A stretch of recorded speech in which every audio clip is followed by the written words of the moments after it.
நேயர்களே, இன்றைக்கு நாம் பார்க்க போகிறது தமிழ்நாட்டினுடைய மூன்றாவது அணியாக இருக்கும் தாவேகா நடிகர் விஜய் அவர் நடித்த ஜனநாயகன் படம். கடந்த ஆண்டு, அதாவது எதிர்பார்க்கப்பட்டது. அதற்கு பிறகு பொங்கல் இந்த வருஷம் ஏப்ரல் 14ஆம் தேதி எதிர்பார்க்கப்பட்டது.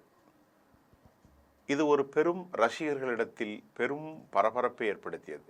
ஜனநாயகன் தனது அரசியல் வாழ்க்கையில் முதற்படியாக, திரைப்பட வாழ்க்கையின் கடைசிப்படியாக தான் இந்த படத்தை இனி நடிக்கப் போவதில்லை என்று நடிகர் விஜய் அவர்கள் சொல்லியிருந்தார். தற்போது இளைஞர்களின் நாயகனாகவும் திரைப்படத்துறையில் கோலாட்சி வந்த விஜய் மக்களின் மனங்களில் மாற்றத்தை ஏற்படுத்துவதாக அவர் சொல்லிக்கொண்டு அரசியலிலே களம் பதித்திருக்கிறார். பரபரப்பாக பேசும் அரசியல்வாதியாகவும் அவர் மாறியிருக்கிறார். இந்த நிலையில் என்ன நடக்குது? ஜனநாயகன் படத்தில் என்ன நடந்தது? படம் இனியும் வரவில்லை. சென்சார் போர்டில் அது தாமதிப்பதாக வந்த செய்தியினிடையே ஒரு பரபரப்பான செய்தி. ஆம், இணையதளங்களில் படத்தின் முதல் 5 நிமிட காட்சிகள் மட்டும் வெளியான நிலையில் தற்போது இணையதளங்கள் முழுமையாக படம் ரிலீஸ் செய்யப்பட்டிருக்கிறது என்பதுதான் இந்த படத்தினுடைய பெரும் பகீர் தகவலாக இருக்குது. 500 கோடி ரூபாய் செலவிலே தயாரிக்கப்பட்ட இந்த படத்தின் ஏன் வெளியேறியது என்ற செய்தி தொகுப்பை யார் வெளியிட்டார்கள் என்ற ரகசியம், பரம ரகசியம் இப்போது வெளியாகி இருக்கிறது. அந்த செய்தியை நாம் இப்போ பார்ப்போம். படத்தினுடைய ஜனநாயகன் படத்தின் எதிர்பார்ப்பால் உச்சக்கட்ட எதிர்பார்ப்பு நிலவியது. நான் ஏற்கனவே சொன்ன மாதிரி பொங்கல் பண்டிகையை முன்னிட்டு இந்த ஜனவரி மாதம் ரிலீஸ் ஆக வேண்டியது. ஆனால் சென்சார் பிரச்சனை காரணமாக படம் ரிலீஸ் ஆகவில்லை. இந்நிலையில் ஜனநாயக படம் இணையதளத்தில் முழுமையாக லீக் ஆகி பெரும் அதிர்ச்சியை நடிகர் தாவேகா தலைவர் விஜய்க்கும் படக்குழுவினருக்கும் அனைவருக்கும் ஏற்படுத்தியிருக்கிறது. அரசியல் பிரவேசம் செய்திருக்கும் விஜய் ஜனநாயகன் படத்தோடு சினிமாவிலிருந்து ஒதுங்கவிருப்பதாக அறிவித்திருக்கிறார். நான் ஏற்கனவே சொன்னேன். அந்த படத்தை தரமாக கொடுக்க நினைத்த அவர் வினோத்தை இயக்குனராக டிக் செய்தார். விஜயுடன் பூஜா ஹெக்டே, மமிதா பைஜு, பாபி தியோல் உள்ளிட்டவர்கள் எல்லாம் நடித்திருக்கிறார்கள். அனிருத் இசையமைத்திருக்கிறார். கேவிஎன் நிறுவனம் இந்த படத்தை பெரும் பட்ஜெட்டில் எதிர்பார்ப்பு படமாக எதிர்பார்ப்பை படம் சம்பாதித்திருந்தது. நான் சொன்ன மாதிரி ஜனவரி மாதம் ரிலீஸ் ஆக வேண்டியிருந்தது. ஆனால் படத்துக்கு முட்டுக்கட்டை சென்சார் அதிகாரிகள் சான்றிதழ் தர மறுத்து விட்டதால் ஜனவரியில் ரிலீஸ் ஆகவில்லை. இந்த படம் எப்படியாவது அறிவித்த தேதியில் ரிலீஸ் செய்துவிட பட தயாரிப்பு நிறுவனம் முயன்று அது மீண்டும் நீதிமன்றத்திற்கு சென்றது. ஆனால் அந்த வழக்கு உயர்நீதிமன்றத்திலிருந்து உச்ச நீதிமன்றத்திற்கு சென்று மீண்டும் உயர்நீதிமன்றத்திற்கே வந்தது. எப்படி?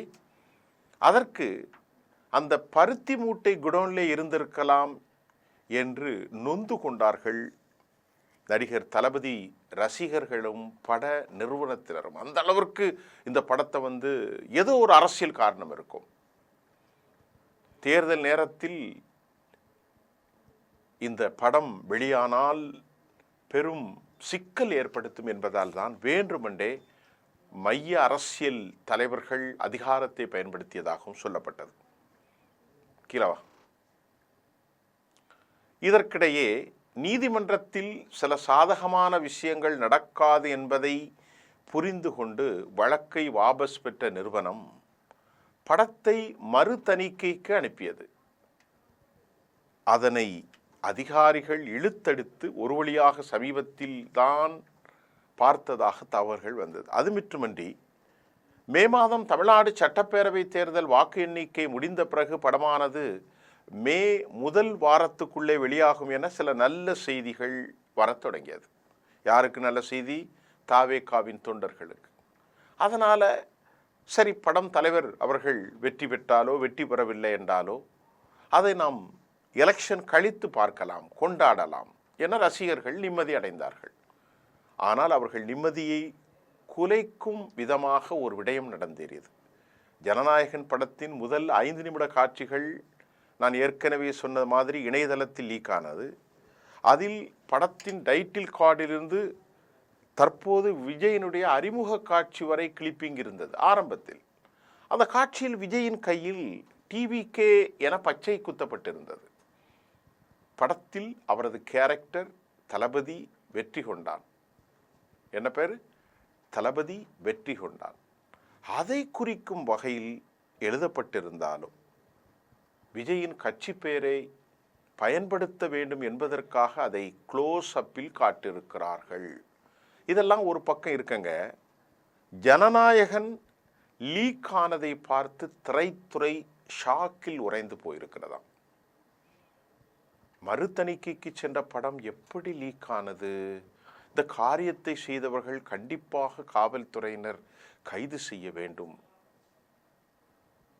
எனவும் கோரிக்கை வைக்கிறார்கள். மறுபக்கம் தாவேக்காவினரோ விஜயை சுற்றி இப்படி பல பிரச்சனைகள் வந்து கொண்டே இருக்கிறது என ஏகத்துக்கும் இடிந்து போய் உட்கார்ந்திருக்கிறார்கள். இது பிரபல திரைவிமர்சகர் பிரசாந்த் தனது தக்கத்தில் ஜனநாயகன் படத்தின் முதல் 5 நிமிட காட்சி லீக் ஆகியிருக்கிறது, யாராவது அதை ரீஷோர் செய்திருந்தால் கைது செய்ய வேண்டும் என குறிப்பிட்டிருக்கிறார்.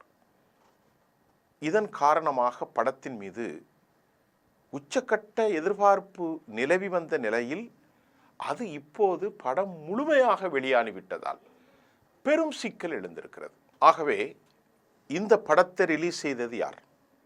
2வது நிலைக்கு சென்றதற்கு சென்சாரில் இருக்கும் அதிகாரிகள் ரிலீஸ் செய்தார்களா? இல்லை வேண்டுமென்றே விஜயனுடைய படக்குழு அவர்களின் ஒத்துழைப்பின் பேரில் இது வாக்காக மாறும் என்று நினைத்து அவர்கள் ரிலீஸ் செய்தார்களா? படம் 500 கோடி ரூபாய். இப்படித்தான் ஏற்கனவே தலைவா என்கின்ற ஒரு படமும் கூட அது மோசம் போனது. பொதுவாக படத்தை எதிர்பார்ப்போடு தியேட்டரில் வெளியாவது தான் வர்த்தக ரீதியாக அவர்களுக்கு பெரும் லாபம் ஈட்டும். எதுவுமே தெரியாது, என்ன காட்சி வைத்திருக்கிறார்கள் ஒன்றும் தெரியாது, அது பெரும் சம்பாதித்தை கொடுக்கும். 500 கோடி பட்ஜெட்டில் 100 கோடி ரூபா புக்கிங்கில் கலெக்ஷன் ஆயிருக்கு. தற்போது எடுக்க வேண்டிய படத்தின் அளவு லாபம் இன்னும் அதிகம் இருக்கிறது. 700-800 கோடி பிஸ்னஸ் ஆகணும். இவ்வளவு பெரும் தொகையை எந்த பொறுப்பும் இல்லாமல் வெளியிட்டது யார்? அதுவும் முழு படத்தையும். ரசிகர்கள் இடிந்து போய் தான் இருப்பார்கள். இதெல்லாம் சரியான அளவிலே இல்லை. அப்போ இணையதளத்தின் பாதுகாப்பு என்ன? ஒப்படைக்கப்பட்டவர்களுடைய நம்பகத்தன்மை என்ன? இது ஒரு அநியாயமான ஒரு செயலாக பார்க்கப்படுகிறது. ஜனநாயகன் படத்தினுடைய ரிலீஸ், அதாவது முழுமையாக இணையதளத்தில் ஏற்பட்டிருக்கக்கூடிய அந்த ரிலீஸான செய்தி, இது உண்மையிலேயே தேர்தலில் பெரும் எதிர்பார்ப்பை கொடுத்தாலும் மக்களுக்கு முழுமையாக கொண்டு போய் சேர்க்காது. திரைப்படங்கள் எப்போதும் கொண்டு போய் சேர்ப்பது சினிமா காட்சிகளின் மூலம்தான். அதாவது திரையரங்குகளின் மீதுதான் இந்த படங்கள் காட்சிப்படுத்தப்பட்டால் அதன் ஒளி அமைப்பு, முகம், சொல்லுகிற செய்திகள் அது பேச்சு பொருளாக போகும். அதற்கு பிறகு அந்த படத்தினுடைய ஏனைய காட்சிகள் துண்டு துண்டாக கட் செய்யப்பட்டு அது ஷார்ட்ஸ் வீடியோக்களாக பரப்பப்படும். அது நல்ல விஷயம்தான். ஆனால் 500 கோடி ரூபாய்க்கு எடுக்கப்பட்ட ஒரு படம் எந்த பொறுப்பும் இல்லாமல், யாரால் அது வெளியிடப்பட்டது என்ற உண்மைகளும் தெரியாமல் வெளியிடப்பட்டிருப்பது 41 பேர் படுகொலைக்கு பின்பு விஜய்க்கு ஏற்பட்ட பெரும் பின்னடைவு. அவர்கள்தான் தலையில் அடித்துக் கொள்கிறார்கள். போகிற இடமெல்லாம் எங்கள் தலைவருக்கு சிக்கல் வருகிறது. ஒரு இறப்பு, 2 இறப்பு, வழக்குகள், சென்சார் போர்டு.